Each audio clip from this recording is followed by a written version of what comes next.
ముఖ్యంగా మీరు ఒక పార్టీ నాయకురాలుగా కాకుండా నేను ఒక మీడియా పర్సన్గా కాకుండా రాహుల్ గాంధీ సామాన్య ప్రజలు ముఖ్యంగా చూసుకుంటే ఎన్ని నియోజకవర్గాలని ముఖ్యంగా మన తెలంగాణలో నేరుగా ప్రజల్ని కలిసినట్టే ఏం చెప్తారు? అంటే ఆల్మోస్ట్ అక్కడి నుంచి కదా మొదలుపెట్టింది నాకు అంటే మన సిటీలో చూస్తే కనుక ఆయన మెయిన్ రోడ్ హైవే పైనే ప్రచారం చేసుకుంటూ వెళ్ళిండు.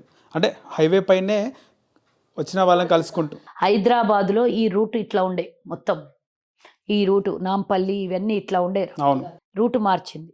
మాకు పర్మిషన్లు ఇవ్వలేదు. అది కూడా చూడండి, గట్టిగా కొట్లాడి అవి తెచ్చుకున్నాం పర్మిషన్. ఖైరతాబాద్ నుంచి పంజగుట్ట అవన్నీ ఉండే అంటే అది లాస్ట్కు అక్కడ కొంచెం సేపే ఉన్నారు. ఖైరతాబాద్ పంజగుట్ట అట్లా వెళ్ళిపోయిన అక్కడి నుంచి బాలానగర్ అట్లా వెళ్ళిపోయినరు. కానీ యాక్చువల్లీ సిటీ సెంటర్ నుంచి ఇట్లా ఉండే రాహుల్ గాంధీది. ఇటు 2 రోజులు 3 రోజులు ఉన్న పాదయాత్రని బ్రేక్ చేసి వీళ్ళు ఏమంటారు అది ప్రోటోకాల్ ఇయ్యట్లేదు, లేకపోతే పర్మిషన్స్ రావట్లేదు, అది ఇది అని చెప్పి నానా యాగి చేసి ఇక్కడ పర్మిషన్లు ఇవ్వకుండా రాహుల్ గాంధీ పాదయాత్ర పూర్తి స్థాయిలో అంటే నేను అడుగుతున్నా ఏంటంటే సామాన్య ప్రజలు వాళ్ళకి రీచ్ అయ్యిందా? మనం మాట్లాడుకుంటున్నాము, వాళ్ళకి రీచ్ అయ్యిందా అని చెప్పేసి. ఎందుకు అవ్వలేదు? ఇదిగో ఏదైనా పొయ్యి మీద కుక్కర్ పెట్టంగానే విజిల్ రాదు, దానికి ఒక సమయం పడుతుంది. 5 నిమిషాలు 10 నిమిషాలు అవుతుంది అన్నం ఉడకడానికి. మరి ఆ సమయం అయితే తీసుకోవాలి కదా. రాహుల్ గాంధీ గారు చెప్పింది మెసేజ్ ఒకటి రియాలిటీలో బయటకు వస్తున్నాయి.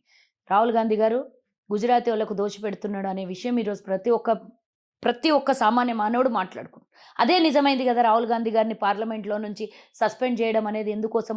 రాహుల్ గాంధీ 20,000 కోట్ల రూపాయలు సెల్ కంపెనీలో అదానీ కంపెనీలోకి ఎవరు పంపించారు, ఎట్లా పోయినాయి అని అడిగితేనే కదా రాహుల్ గాంధీని సస్పెండ్ చేసి. కారణం అది కాదు. కర్ణాటకలో మోదీలందరూ దొంగలు ఎందుకు అవుతున్నారు, దొంగలైన వాళ్ళందరూ మోదీ, అది కాదు అసలు రీజన్. రాహుల్ గాంధీ పార్లమెంట్లో ఉండొద్దు, రాహుల్ గాంధీ ప్రశ్నించొద్దు, గాంధీ కుటుంబం ఉండొద్దు, కాంగ్రెస్ పార్టీ ఉండొద్దు. మేము ఒక్కలమే మొత్తం దేశం మీద కాషాయం జెండా ఎగిరేయాలి. దేశాన్ని ఆనాడు అలెగ్జాండరో లేకపోతే ఇంకోడో దేశాన్ని మొత్తం కొల్లగొట్టి బ్రిటిషోడో ఎట్లా కొల్లగొట్టేసి వాళ్ళ కబంధ హస్తాల్లోకి తీసుకున్నారో ఆ విధంగా చేసే ప్రయత్నం వాళ్ళది.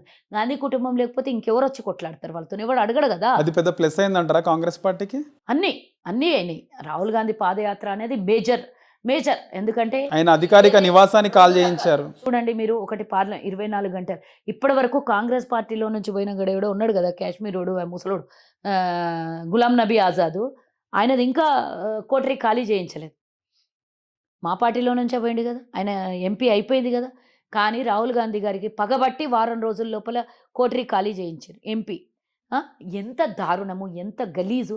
ఇది చూసి ప్రజలు స్పందించిర్రా లేదా? ప్రజల గుండెల్లో కన్నీరు వచ్చిందా లేదా? ఆ రోజు ఏ సామాన్య మానవుడికైనా, నేను ఒక కాంగ్రెస్ పార్టీ లీడర్ని కాదు, ఏ సామాన్య మానవుడికైనా కంటతడి పెట్టించిందా లేదా? ఇంత దారుణమా? ఇంత కక్ష సాధింప? ఇంత ప్రశ్నించే గొంతుని కొయ్యాలని ప్రయత్నం చేస్తున్నారా అనేది ప్రతి ఒక్కరి లోపల వచ్చిందా లేదా? మాకు రాహుల్ గాంధీ గారి పాదయాత్ర ఏమో కానివ్వండి, ఈ మోదీనే కాంగ్రెస్ పార్టీకి స్టార్ క్యాంపెయినర్గా మారాడు ప్రచారం చేయడానికి. ఓకే. ఇక రాష్ట్రంలో చూసుకుంటే ముఖ్యంగా తెలంగాణ కాంగ్రెస్ పార్టీ అధ్యక్షులుగా ఉన్నటువంటి రేవంత్ రెడ్డి చంద్రబాబు మనిషి అని చెప్పి ఇప్పటికీ మాట్లాడుతున్నారు. ఏమంటారు దీనిపైన సమాధానం మీద? ఎవరు అన్నారు అది? ఎవరు అంటే ఏ పార్టీ అన్నది నాకు చెప్పు. కేటీఆర్ అన్నాడు ఎన్నో సందర్భాల్లో. ఇది తెలుగు కాంగ్రెస్ తెలియదు, తెలుగుదేశం కాంగ్రెస్ తెలియదు, కాంగ్రెస్ తెలుగుదేశమో తెలియదు. ఇంకా రేవంత్ రెడ్డి పేరు ఎన్టీ రామారావు కాదనుకుంటా కదా? కాదు కదా. కేటీఆర్ పేరేంది? తారక రామారావు. ఎవరి పేరు పెట్టుకున్నావు? మీ అయ్య ఏ పార్టీ నుంచి వచ్చిండు? నీ పార్టీలో ఉన్న 75 మంది ఎక్కడి నుంచి వచ్చిండ్రు? అంటే రేవంత్ రెడ్డి ఒకడు పీసీసీ అయ్యి మీకు గొంతులో ఎలక్కాయ పడ్డట్టు అయినందుకు రేవంత్ రెడ్డి మీద ఇట్లాంటి నేపాలు వేస్తారా? ఎందుకు? ఏ పార్టీ అంటే ఆ పార్టీలో నుంచి బయటికి వచ్చినాక ఆ పార్టీని దూషించాలి, తిడితేనే ఆ పార్టీకి పనిచేస్తలేను, నేను నికార్సైన కాంగ్రెస్లోనే అని చెప్పుకోవాలనా? అంటే అవతల పార్టీ ఇప్పుడు ఆ పార్టీలో ఉన్నప్పుడే ఆయనకు ఇంతో అంత గుర్తింపు వచ్చింది, ఆయన ఎదిగిండు. ఆ పార్టీని ద్వేషించి తిడితేనే నీకు కరెక్టా? తిన్నింటి వాసాలు లెక్క పెట్టాలనా? అంటే రేవంత్ రెడ్డి తిట్టలేదు కాబట్టి టీడీపీని చంద్రబాబు నాయుడు మనిషి అయిపోతాడా? అభిమానం అందరికి ఉంటుంది, ఎవరి నాయకుల మీద వాళ్ళకు ఉంటుంది అభిమానం. తిడితేనే చెడ్డగా అయిపోరు, మెచ్చుకుంటేనే మంచిగా ఉండదు. మనసులో ఒకటి ఉండి మీదికోటి మాట్లాడొద్దు కదా. నేను అడుగుతున్నా, ఈరోజు నీ దగ్గర 75 మంది టీడీపీ నుంచి వచ్చిన వాళ్ళు ఉన్నారు. మరి వాళ్ళందరూ తెలంగాణ ద్రోహులే కదా. నీ దగ్గర ఉన్న ఆలుగడ్డల సీన్ అయినా, లేకపోతే ఈ పాలు అమ్ముకునే మల్లిగాడైనా, లేకపోతే ఇంకోడు ఉన్నాడు కదా, ఆడ పేరేంది, ఇంకెవరో ఉన్నారబ్బా, ఈ జీవన్ రెడ్డి కూడా అల్ల నుంచి వచ్చి ఆర్కేపూడి గాంధీ, ఆర్కేపూడి గాంధీ అయినా మస్తు మంది, మాధవరం 75 మంది కృష్ణారావు, చెప్పిన, మస్తు మంది పేర్లు చెప్పిన కదా, మస్తు మాగంటి మంది ఉన్నారు, 70 గోపీనాథ్. ఇక వాళ్ళందరూ కాదు ఇక పాపంలే కానీ, అనవసరంగా అందరిని ఎందుకు తిడుదు కానీ, ఇక తిట్టే విధవలు ఉన్నారు కదా, వీళ్ళ గురించే చెప్తున్నారు. ఎర్రబెల్లి దయాకర్ రావు, ఎర్రబలి దయాకర్, నోరు నాలుక లేని వాళ్ళు అందరూ, కడియం శ్రీహరి, అందరూ టీడీపీ నుంచి పోయిన వాళ్ళే కదా. అంటే నీది ఇప్పుడు టీడీపీ టీఆర్ఎసా? ఇంకా కాంగ్రెస్ పార్టీలో రేవంత్ రెడ్డి కొంతమంది 20-25 మంది వచ్చిండొచ్చు టీడీపీలో నుంచి, ముఖ్య నాయకులు. అది కూడా ముఖ్య నాయకులు కూడా కాదు, 2-3 ముఖ్య నాయకులు. నీ దగ్గర ఎమ్మెల్యేలే అండి కదా, number of people, number of majority of TDP నుంచి వచ్చిన. అంతెందుకు మీ అయ్యనే టీడీపీడు, నువ్వు ఎన్టీ రామారావు పేరు పెట్టుకున్నావు, ఆనాడు ఫోటోగ్రాఫర్గా పనిచేసినావు.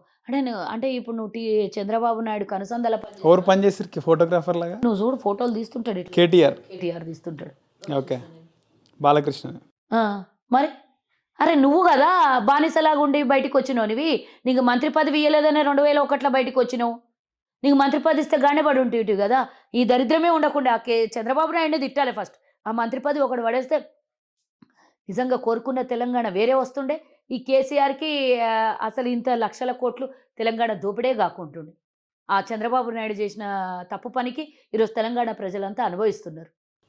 మీ పార్టీ నాయకుడే గతంలో కోమటిరెడ్డి వెంకటరెడ్డి 50 కోట్లు ఇచ్చి రేవంత్ రెడ్డి టీపీసీసీ అధ్యక్ష పదవి తెచ్చుకున్నాడని చెప్పేసి ఏమైంది అది అన్నారు కదా. ఆధారం లేని మాటలు కోపంలో ఆవేశంలో అన్నాడు. ఈరోజు అందరు కలిసి ఉన్నప్పుడు మళ్ళీ చిచ్చులు పెట్టడానికి ఈ క్వశ్చన్ ఎందుకు? అంటే మీరేమనుకున్నారు అసలు? నేనేమనుకోలేదు, ఆ రోజు కూడా చెప్పిన. నేను కూడా అంటే అంతర్గతంగా నేను అనుకున్నది, ఆయన 50 ఇస్తే మన ఇంకా 50 లేవంటారా? అంటే ఈరోజు నేను అంటున్నా ఏఐసిసికి 50 కోట్ల రూపాయలు ఇచ్చి లాలూచి పడేటంత అవసరం లేదు.